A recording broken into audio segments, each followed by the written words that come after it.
Hey guys, so today I'm going to be doing my December TBR, so talking about books that I want to read in December. I actually don't have too many Christmassy reads on this TBR, but I still wanted to get Christmassy for the video, so I have my little Santa hat on. Yeah, I don't have too many Christmas reads. I'm just not really in the mood for that at the moment. I feel like I'll just get that fixed through Christmas movies. And I also feel like there aren't too many Christmas reads that I really want to read. If you have any Christmas recommendations, please leave them down below. I do have one book that I plan to reread if I have time, so I'll talk about that later on.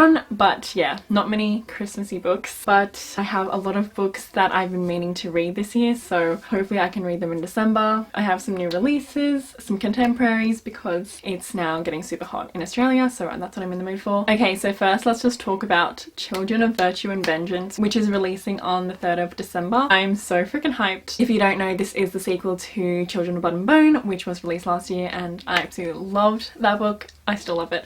I reread it recently in preparation for Children of Virtue and Vengeance, so I'm just so ready. Yeah, I just think it's going to be so good. We've been waiting for so long because the release date kept getting pushed back, but I hope that because of that, it's going to be an amazing book. I'm just so excited. So yes, of course, that is on my TBR for December. Then I have Harry Potter and the Goblet of Fire Illustrated. I have been reading this really slowly. Like I'm literally on chapter 2, I think. But I definitely want to make some more progress in December. I might not finish it in December, but I definitely want to make some more progress. So this is definitely a book that I'll also be reading in December. I've been waiting for this illustrated edition to come out, so I have been loving it, even though, like I said, I've only read one chapter, but I love the illustrations. I just love Jim Kay's illustrations a lot, and I'm so excited to see all the scenes brought to life. So yes, definitely going to be reading this too. Then I want to get started on Ghosts of the Shadow Market, which is the collection of short stories following characters from The Dark Artificers. So you do have to have read the Dark Artificers series to read this. I really love a lot of the characters in that series, and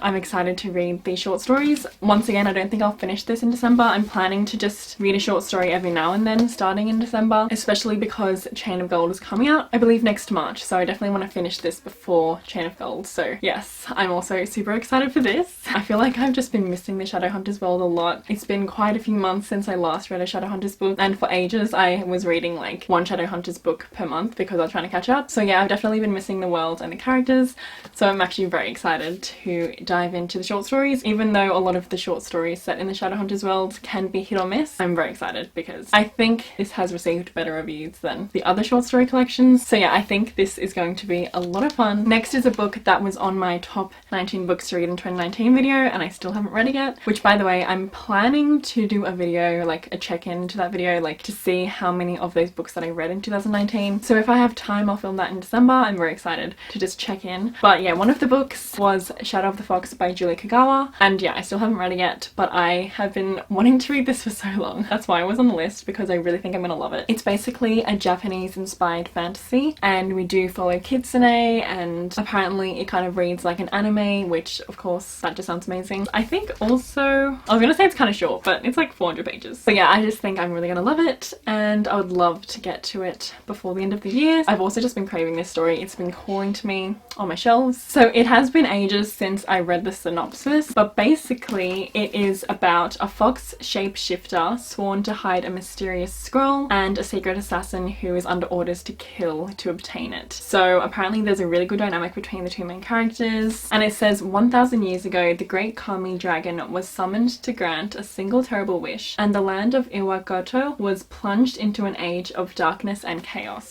Like, doesn't that just sound so amazing? Rereading that synopsis has definitely just made me even more excited, so yeah, I can't wait. The next book that I have is The Near Witch by V. Schwab, which is actually V. Schwab's first published novel, but it went out of print because it wasn't selling enough. But then they reprinted it because obviously she's huge now, so they reprinted it with this amazing cover, and it did come out earlier this year, and I was planning to read it earlier in here, but I just didn't. So I definitely want to get to it, and I think I'm going to pick up the audiobook. So the synopsis is actually pretty vague, but basically it's set in Nia, and in Nia there is the story of the Near Witch, which is told to frighten children, and a lot of children start disappearing, and then the main character goes to see if the Near Witch is actually real and not just a scary tale. And I have heard a lot of good reviews about this book actually. I'm kind of going in with like lower expectations because I know this is V. Schwab's first published book, so I'm assuming she's grown a lot as a writer, but I still think I'm really gonna love this book. I just love V. Schwab's writing, so I just can't imagine not loving it. But I just realized there's a freaking ribbon bookmark. I don't know how I didn't know this, but I'm so happy. I love a ribbon bookmark. Oh my gosh, how did I not know this? I feel like I've never taken the dust jacket off.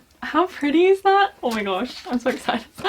I love this edition. Okay, so the next book is definitely a high priority. This is probably one of the first books I'm going to try to read in December, and that is The Starless Sea by Erin Morgenstern. So I showed this stunning Waterstones exclusive edition in one of my recent vlogs. Yeah, I got this recently, and just look how beautiful this book is. Like, the aesthetic, oh my goodness. And when you take the dust jacket off, it's everything. Yeah, so I definitely want to read this, especially because it's supposed to be a super whimsical story, and I have just been craving a whimsical story. I feel like I haven't read like a super whimsical story in so long, and I said this in my vlog as well, but last year my favorite book was Stranger Dreamer, and this is supposed to have similar vibes to Stranger Dreamer, so this could possibly be my favorite book of the year for 2019, and I feel like that'd be really cool. And also a lot of people say that this cover looks really similar to Stranger Dreamer, and that is so true. And it just sounds like it's going to be so amazing. It basically follows Zachary, who stumbles across a book in a university library, and the book contains a recollection of his own childhood, so he's obviously like, what the heck, and he goes on this quest to find out